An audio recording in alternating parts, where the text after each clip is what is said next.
एक बार यह कहानी सुन लो, व्यर्थ की चिंता करना छोड़ दोगे।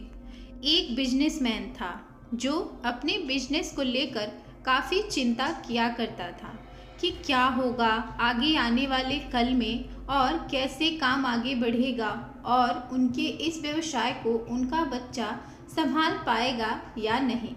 दोस्तों, उस बिजनेसमैन का एक लड़का भी था जो उनसे काफ़ी बार कहता रहता था कि पापा, आप मुझे हमारे इस बिजनेस को संभालने का एक मौका दीजिए, क्योंकि अब मुझे भी बिजनेस करना आ गया है। लेकिन वो व्यक्ति कभी भी अपने बेटे को मौका नहीं देता। दोस्तों, एक दिन इस बिजनेसमैन को दिल का दौरा पड़ जाता है और इसके चलते उनको हॉस्पिटल में भर्ती किया जाता है। जैसे ही ये खबर उनके बेटे को पता चलती है, उनका बेटा दौड़कर के हॉस्पिटल में पहुंचता है। बेटा हॉस्पिटल में पहुंचने के बाद उसने ये देखा कि उसके पापा अब एडमिट हैं और डॉक्टर्स ने उससे ये कहा कि आपके पापा अब पहले से थोड़ा ठीक हैं और धीरे धीरे करके वे अब रिकवर हो जाएंगे। फिर उस लड़के ने अपने एक दोस्त को कॉल करके वहाँ पर बुला लिया। फिर उसका दोस्त वहाँ पर आता है और उससे पूछता है कि क्या हुआ भाई। फिर उस बिजनेसमैन के लड़के ने अपने दोस्त से कहा कि मेरे पापा को दिल का दौरा आया है और उन्हें हॉस्पिटल में एडमिट किया हुआ है। इसके बाद उस बिजनेसमैन का लड़का अपने दोस्त से कहता है कि चलना जरा बाहर चल के आ जाते हैं, बहुत देर हो गई है इधर। और फिर वो दोनों अस्पताल से बाहर चले जाते हैं। जब वो दोनों अस्पताल से बाहर निकले तब उनको एक आइसक्रीम वाला दिखाई देता है।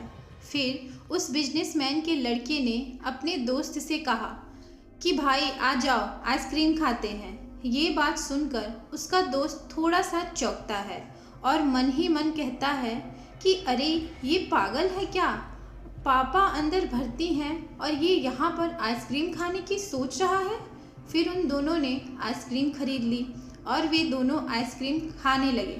लेकिन उसका जो दोस्त था उससे रहा नहीं गया और उसने अपने दोस्त से पूछ लिया कि भाई, मुझे समझ नहीं आ रहा है कि तुम्हारे बिजनेस का आगे क्या होगा और तुम्हारे पापा की तबीयत भी ठीक नहीं है और तू यहाँ आइसक्रीम खा रहा है, मुझे कुछ समझ में नहीं आ रहा है।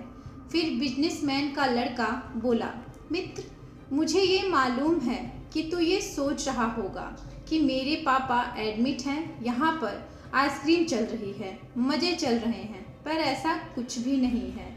मैं भगवान श्री कृष्ण का बहुत बड़ा भक्त हूँ और उनकी दो बातें हमेशा अपनी ज़िंदगी में याद रखता हूँ। पहली बात, जो हम सबको पता है कि काम करना है और फल की चिंता नहीं करनी है, इसीलिए जो होगा देखा जाएगा। मैं सिर्फ अपने काम पर ही फोकस करूँगा और फिर बिजनेस भी अच्छा चलेगा। दूसरी बात, वो लड़का अपने दोस्त से कहता है कि मैं तुम्हें भगवान श्री कृष्ण की कहानी सुनाता हूँ, जो तुम्हें दूसरी बात क्या है वो अच्छी तरह से समझाएगी। भगवान श्री कृष्ण की जो पत्नी थी उनका नाम रुक्मिणी था।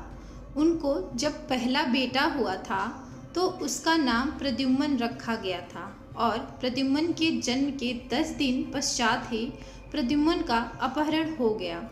प्रद्युम्न के अपहरण के कारण रुक्मिणी नाराज और उदास रहने लगी कि क्या हो गया। भगवान श्री कृष्ण रुक्मिणी जी से कहते थे कि चिंता मत करो, क्योंकि प्रद्युम्न जहाँ पर भी होगा वहीं पर ठीक होगा।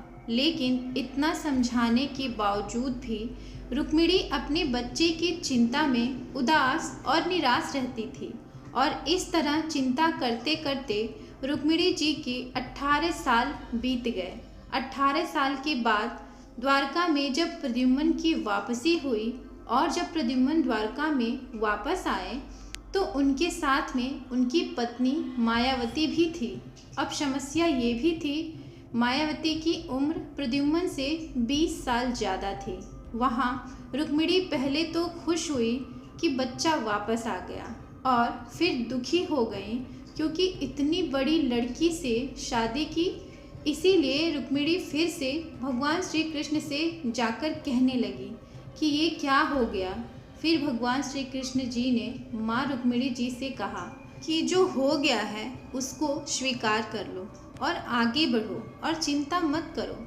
लेकिन माँ रुक्मिणी ये कह रही थी कि बड़ी लड़की से शादी क्यों कर ली और यही लड़की मिली थी क्या, और इस बात को स्वीकार नहीं कर पा रही थी। इसके कारण 7 साल तक माँ रुक्मिणी जी दुखी निराश रही और 7 साल के बाद रुक्मिणी जी ने ये स्वीकार कर लिया कि प्रद्युम्न ने जो यह शादी करी थी वो ठीक है और इसके लिए ज़्यादा चिंता करने की ज़रूरत नहीं है, और उस शादी को उन्होंने स्वीकार कर लिया। दोस्तों, एक तरीके से माँ रुक्मिणी जी ने अपने ज़िंदगी के 26 साल उदासी में बिता दिए। इस कहानी को ख़त्म करते हुए वो लड़का अपने दोस्त से बोला कि मैंने अब स्वीकार करना सीख लिया है, क्योंकि भगवान श्री कृष्ण जी कहते हैं कि जो हो रहा है उसे स्वीकार कर लो, ज़िंदगी अपने आप सहज हो जाएगी।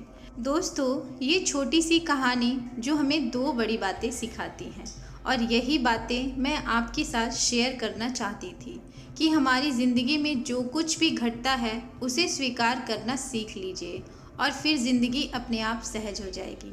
तो इसी के साथ ये कहानी समाप्त होती है। आशा करती हूँ कि आपको ये कहानी बहुत पसंद आई होगी।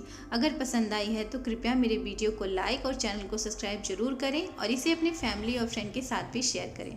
तो फिर कल और मिलते हैं किसी नई कहानी के साथ। तब तक के लिए नमस्कार। जय माता दी।